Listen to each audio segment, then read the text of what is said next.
Além da aprovação, nós tivemos essa notícia maravilhosa.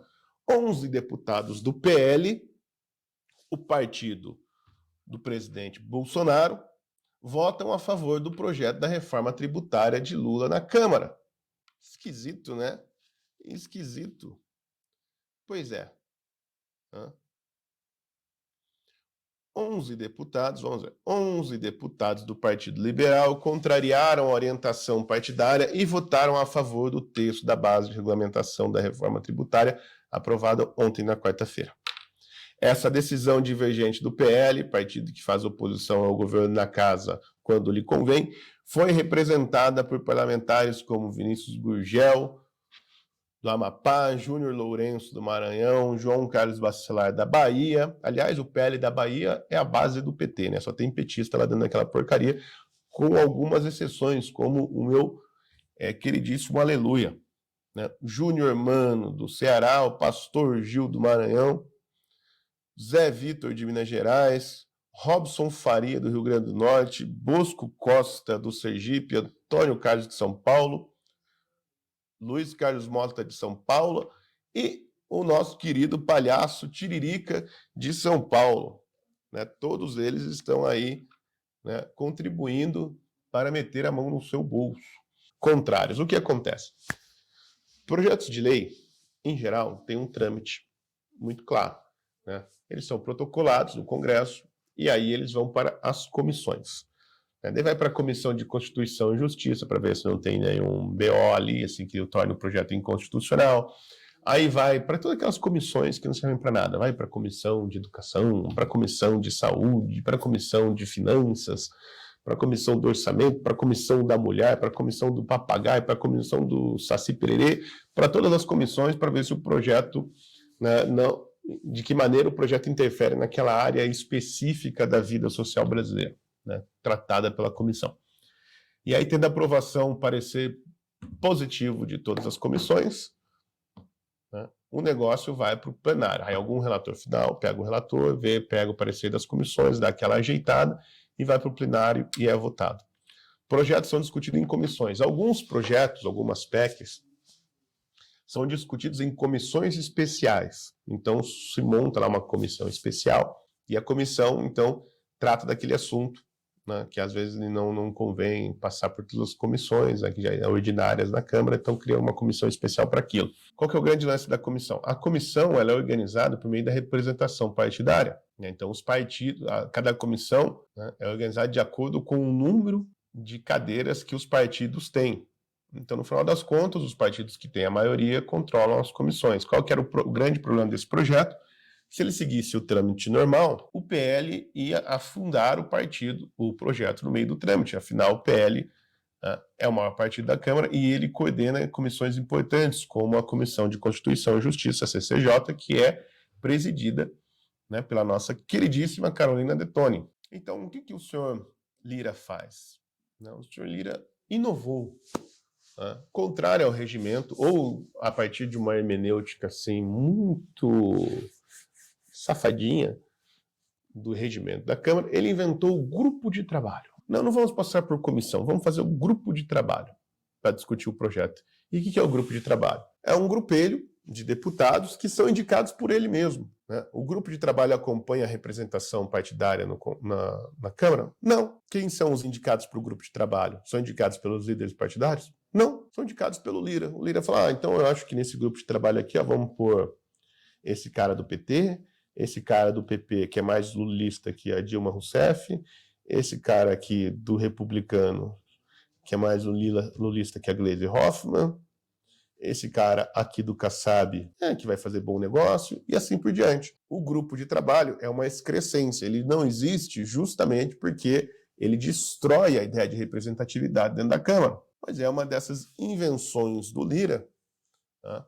Eu não sei se foi o Lira que inventou, porque já passou tanta gente cretina por aquela presidente da Câmara que ele pode ser que alguém já tenha inventado primeiro, que ele só herdou, mas é um sujeito que tem feito amplo uso do tal do grupo de trabalho. Né? Tudo que realmente é importante, né, que é interesse do governo, e ele sabe que pode naufragar no trâmite legislativo normal, né, e, portanto, ferrar com o interesse do governo e aí atrapalhar as negociações do Lira, né, junto do Lula, aquela mania que o Lira tem de toda vez que tem alguma coisa importante do governo, ele ir lá, né, e tentar arrancar algum do Lula, então pode ser que atrapalhe. Veja, porque o Lira não é assim que o Lira é oposição, ele não quer passar as coisas do Lula.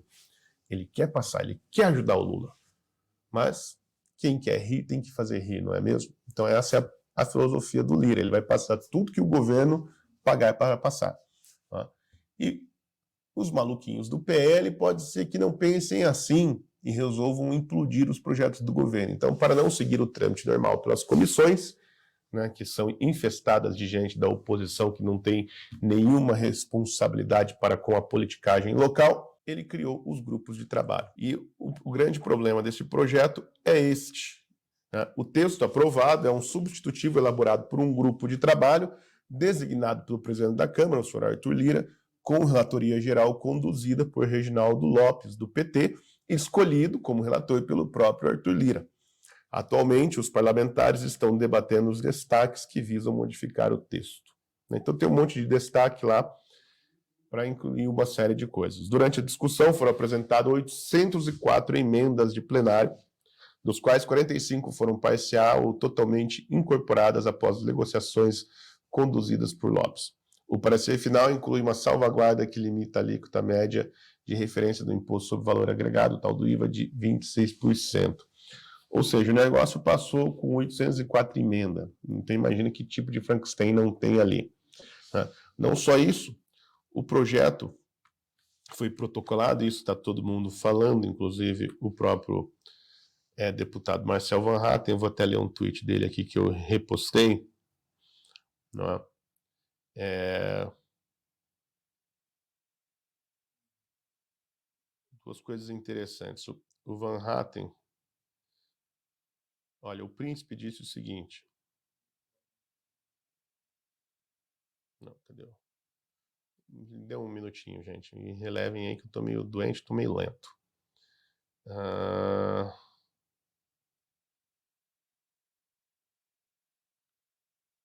Aqui.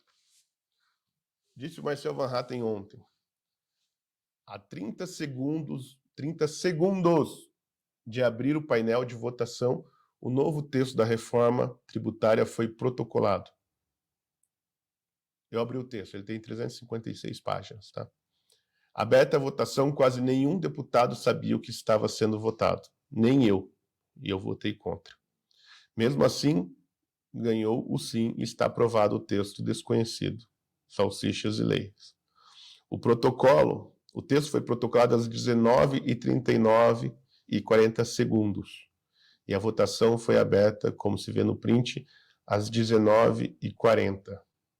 É assim que se fazem leis no Brasil. Você tem lá 500 e não sei quantos vagabundos lá dentro daquele Congresso, daquela Câmara de Deputados, com pouquíssimas exceções. Tá? Eles protocolam um projeto que ninguém sabe ainda o que tem lá dentro, às 19h39 e começam a votar às 19h40. Então, essa é a gravidade do negócio. Os sujeitos estão votando sem ler. Ninguém está defendendo aumento de imposto, diminuição de imposto, esse é o problema. Quem votou contra, quer dizer, quem votou a favor, não está votando a favor de mais imposto, ou que acha que o projeto está certo, o projeto está errado. Eles só estão votando porque o Lula foi lá e comprou os sujeitos. Foi assim que o Lula governou no primeiro mandato, com o mensalão. Depois foi assim que o PT governou o resto do tempo com o petrolão, comprando as consciências dos políticos do Congresso. E agora está falando por meio dessas emendas recordes, bilionárias, né, que está pagando todo mundo. É assim que o negócio funciona. Tá? Porque um projeto dessa magnitude ser discutido em 30 segundos me parece um pouco absurdo, não? Não sei o que vocês acham, mas eu acho uma tremenda de uma palhaçada. Infelizmente, a oposição não conseguiu barrar este projeto. E aí, vou falar um pouquinho agora do CIPEC, nós entramos num ponto interessante, porque mais uma vez, como já foi o ano passado no CIPEC de BH, que eu lá estive para entender o que se passa na cabeça da direita mainstream brasileira, né? Nesse CPEC se repetiu várias vezes em cima do palco um mantra, né, que diz o seguinte, assim, a frase não é minha, tá? Estou dizendo ela aqui ipsis literis, nem é uma interpretação. O que era dito lá o tempo todo era a seguinte frase: a esquerda está desesperada. A esquerda está desesperada, gente. Esta é a visão de que a nata da direita brasileira, ou pelo menos o núcleo duro do bolsonarismo, que é isto que acontece no CPEC, né, acha que a esquerda está desesperada.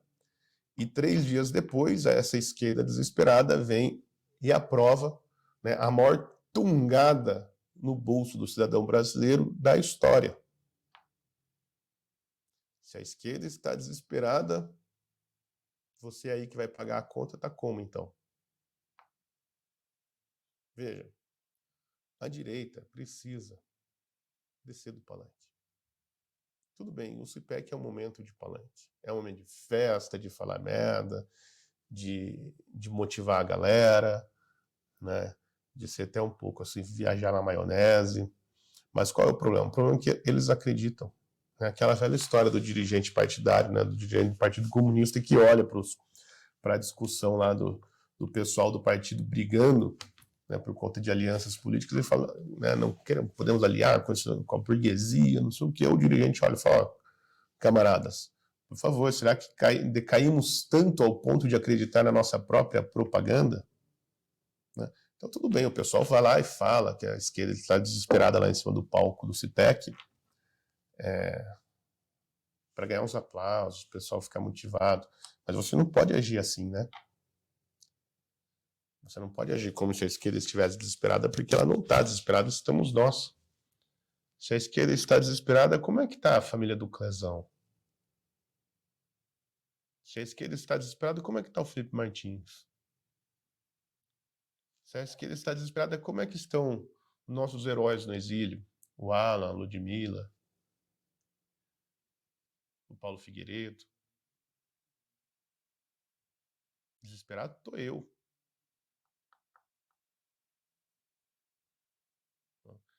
Então veja, esse papo de esquerda desesperada, gente, não serve para nada. Porque enquanto vocês estavam lá falando que a esquerda estava desesperada, essa mesma esquerda estava passando essa porcaria.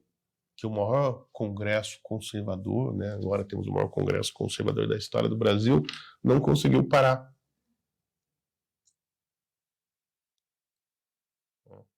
A esquerda não está desesperada, a esquerda tem 16 bilhões de emendas parlamentares para acabar com qualquer desespero. Veja, não é querer jogar água na fogueira e acabar com a festinha. É que a direita precisa acabar com esta mania. Veja, nós não vamos para lugar nenhum sem autocrítica e sem um pingo de realismo. Não vamos. Então veja, a esquerda não está desesperada. A esquerda está deitando e enrolando. A direita está sendo presa, inclusive hoje, com mandato de busca e apreensão e prisão, emitido pelo Alexandre de Moraes para a Polícia Federal, em cima de quem? De conservadores. Nós temos presos políticos, milhares de presos políticos. Nossas liberdades foram altamente restringidas. Temos controle das plataformas sociais, das plataformas de rede social, né? Todo mundo tem medo de falar alguma coisa. Só ver, por exemplo, o único que falou sobre Alexandre de Moraes lá no CIPEC foi o Adrilles, que não tem nada a perder.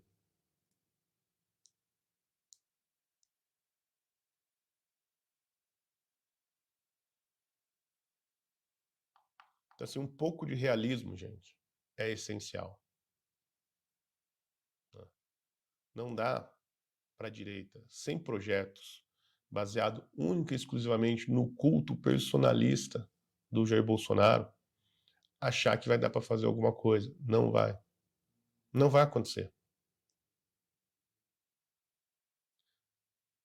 Sem uma direita organizada, com um projeto claro de nação, com uma estratégia de tomada de poder, com políticas públicas bem desenhadas, né, com diversidade,